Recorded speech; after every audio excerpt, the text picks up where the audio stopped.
Integrate x square into root of 1 minus x d x from 0 to 1। तो इसको हम नाम देते हैं आई।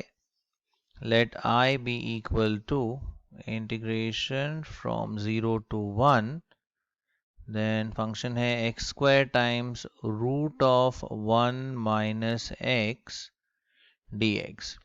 अब अगेन यहाँ पे ये एल्जेब्रिक टर्म्स को मल्टीप्लाई नहीं कर सकते because of the square root. तो ये जो पार्ट है ये प्रॉब्लम क्रिएट कर रहा है। तो ये जो 1 माइनस एक्स वाला पार्ट है, तो यहाँ पे हम यूज करेंगे method of substitution. So we put 1 minus x equal to T.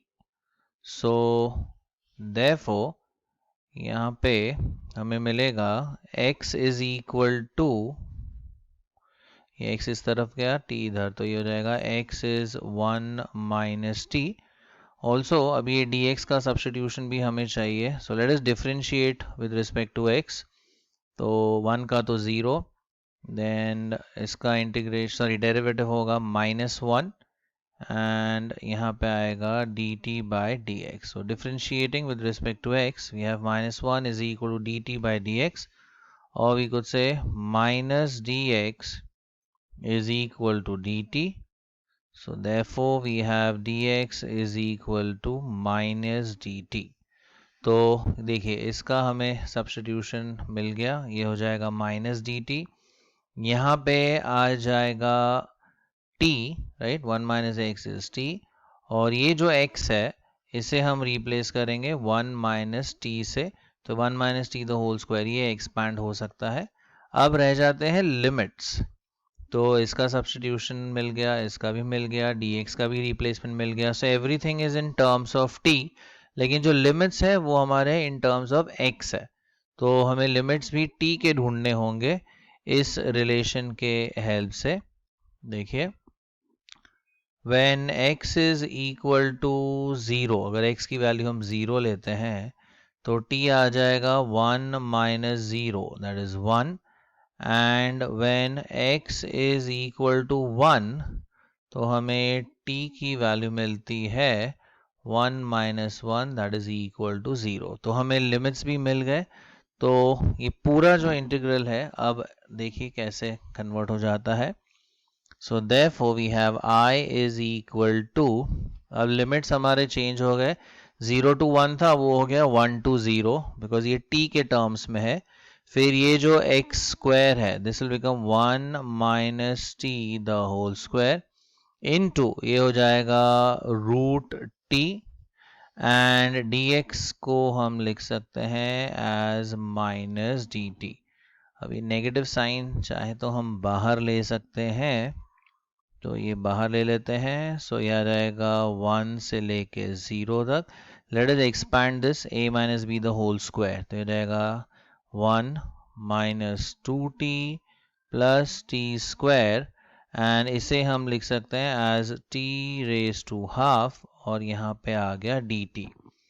अब डेफिनेट इंटीग्रल की एक प्रॉपर्टी है, अगर हम लिमिट्स का पोजीशन चेंज करते हैं, यानी ये हम अगर इंटरचेंज कर दें देन द साइन चेंजेस, तो ये नेगेटिव साइन एलिमिनेट हो जाएगा। हम लिमिट्स का पोजीशन पहले इंटरचेंज कर देते हैं, तो ये हो जाएगा 0 to 1, ये नेगेटिव साइन चला जाएगा, and now we have integration of 1 minus 2t plus t square into t raise to half dt।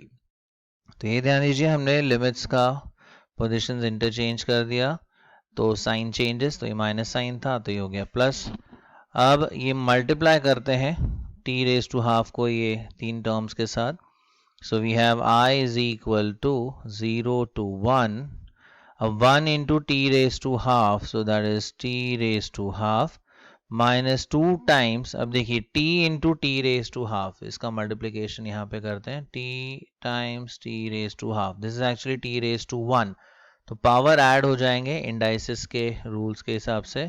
So 1 plus half that gives us 3/2, तो ये रहेगा 2 times t raise to 3/2 plus, अब ये भी multiply करते हैं, t square into t raise to half, So 2 plus half, that's 5 by 2. तो ये रहेगा t raised to 5 by 2.